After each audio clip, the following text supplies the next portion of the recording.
fitri sifatnya.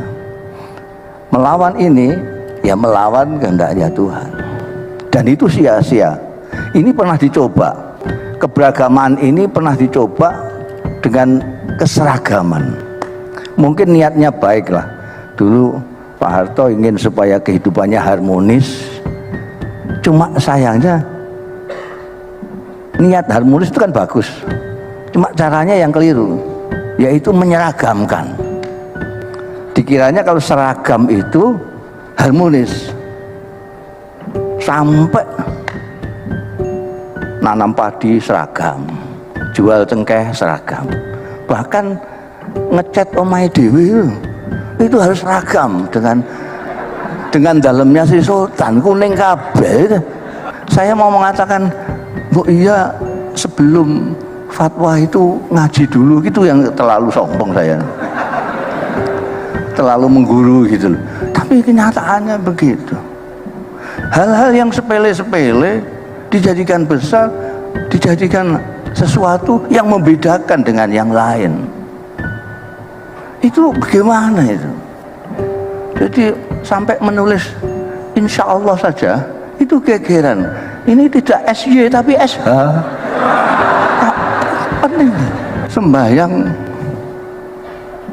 saya pernah di terminal sembahyang itu, pundak saya diginikan sama orang di belakang saya. Katanya kurang kesini.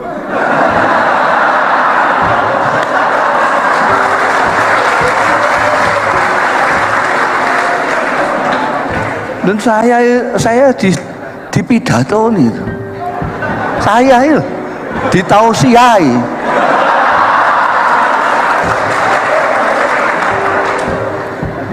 Sampai mesti ketawa. Gusmus kok ditausiai kan ya ikut nemen itu.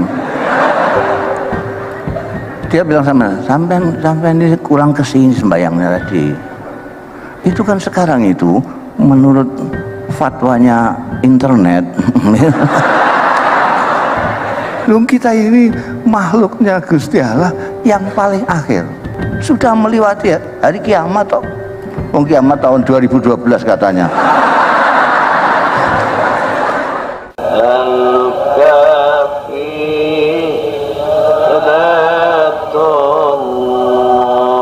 Assalamualaikum warahmatullahi wabarakatuh. Saya kira pidato kuncinya ngaso dalam tadi sudah cukup. Di dalam Al-Quranul Karim Allah berfirman, walau sya'a la ja'alahum ummatan wahidah. Tadi sudah disampaikan pidato kunci oleh ngaso dalam. Di dalam ayat ini ada walau. Walau itu kurang lebih artinya andai kata. Andai kata itu tidak. Andai kata saya punya uang 1 miliar, berarti saya memang tidak punya duit 1 miliar itu. Ngelamun saja. Andai kata Tuhan menghendaki, bisa saja semuanya jadikan satu. Satu umat saja. Jadi artinya apa? Artinya Tuhan tidak menghendaki satu umat. Jadi persis seperti pidato kuncinya sesuai dalam tadi, keberagaman ini adalah suatu keniscayaan, suatu yang fitri sifatnya. Melawan ini ya melawan kehendaknya Tuhan, dan itu sia-sia. Ini pernah dicoba, keberagaman ini pernah dicoba dengan keseragaman. Mungkin niatnya baik lah, dulu Pak Harto ingin supaya kehidupannya harmonis, cuma sayangnya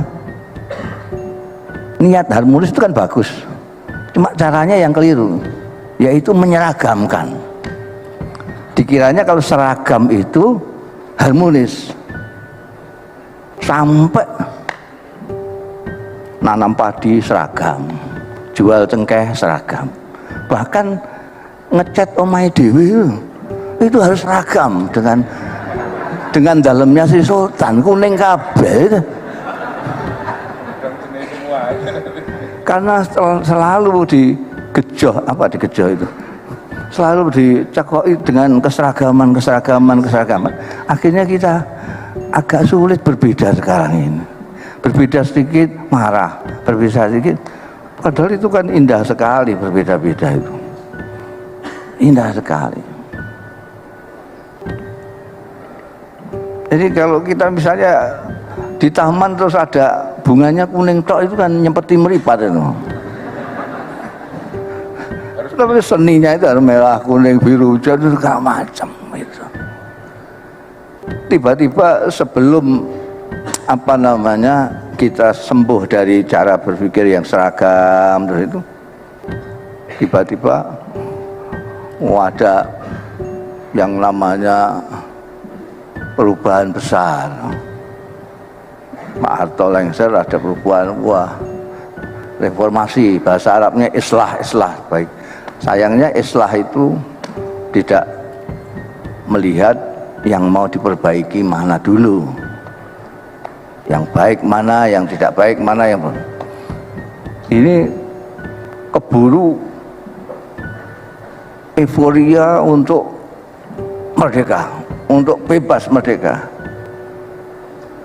demokrasi. Jadi akhirnya orang itu kayak burung yang semula disangkar itu dilepas, itu malah natap-natap sampai nabrak. Kita belum siap berdemokrasi, akhirnya terus jadi anarki. Tidak ada seninya sama sekali. Tidak ada seninya. Anarki tidak ada seninya. Jadi, dan kemudian masing-masing ini ingin supaya diakui sebagai yang benar. Sampai mengaku benar, saya benar, ya berkelahi. Salah satu salah. Bukan salah satu karena ya pada benernya tidak apa-apa lah gitu. Jangan bersama. Kita sedih, kita gundah itu adalah justru yang paling tahu bahwa Tuhan itu menghendaki keberagaman itu kan orang-orang yang beragama, yang tahu bahwa kita harus menghargai keberagamaan, menghargai perbedaan. Itu seharusnya kan orang-orang yang beragama.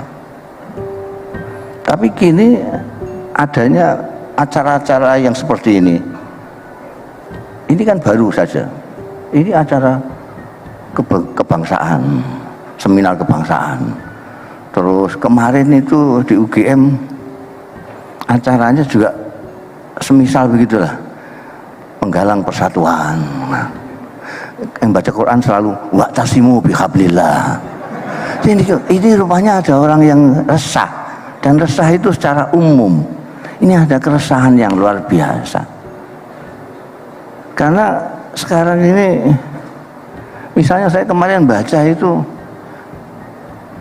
sakit sekali saya merasa itu. Ini kok ada pramuka kok jelnya kok Islam yes, kafir no. Lho iku wong mendem kok ngantek gitu itu gimana?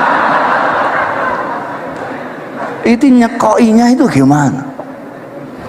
Dan ini merusak betul, merusak. Dan itu menyakitkan sekali karena itu dilakukan oleh orang yang mengaku beragama.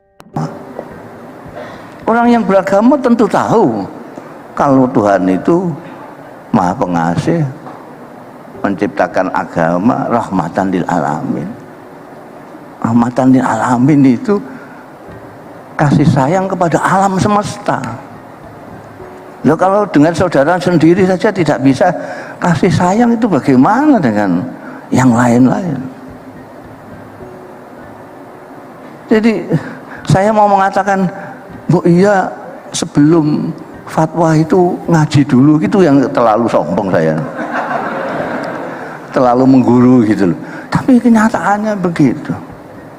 Hal-hal yang sepele-sepele dijadikan besar, dijadikan sesuatu yang membedakan dengan yang lain. Itu bagaimana itu? Jadi sampai menulis insya Allah saja itu gegeran. Ini tidak SY tapi SH. Penting. Kalau SY Katolik soalnya. Ya, itu kok. Saya ingin ketawa ya ingin nangis itu. Ini yang ngomong Ustadz dan beredar di WA itu. Orang ngaku kabeh, anakku bareng saya ingin nulisnya SY insya Allah pakai SH insya Allah.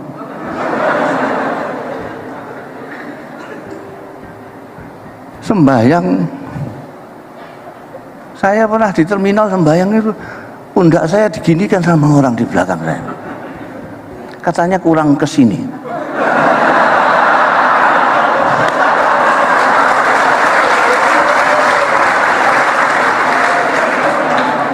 Dan saya di pidato nih, saya itu ditausiai.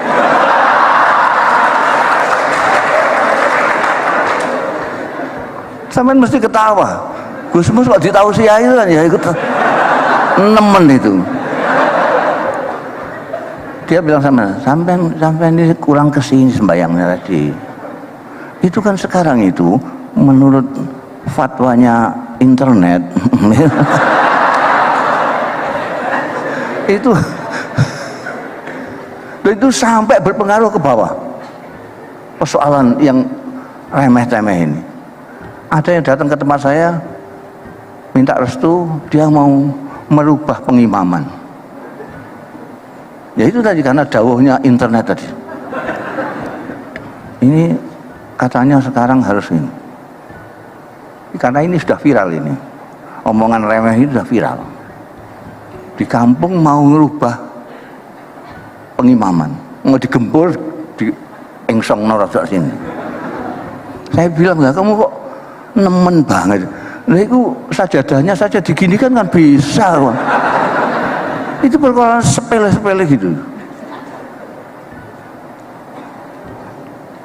Membayang pernah kaki saya dicari. Stop.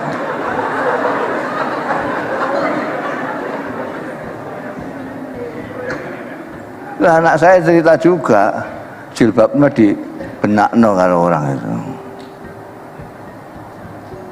Ya oleh ukhti.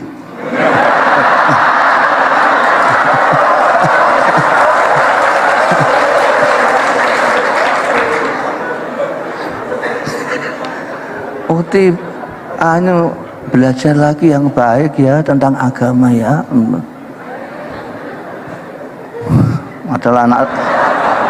Padahal anak saya itu sudah ngajar di pesantren ini.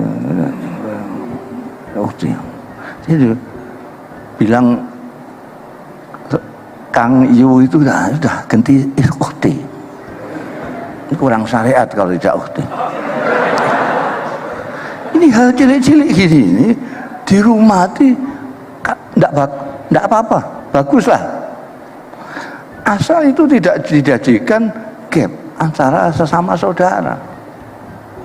Silahkan kalau mau diganti semualah, ikhwan, yabna amim, yabna amim itu, yabna amim itu ponaan, yabna amim, ya sihri, wahai maratuaku, ganti kabeh aku cara Arab kabeh gak apa-apa.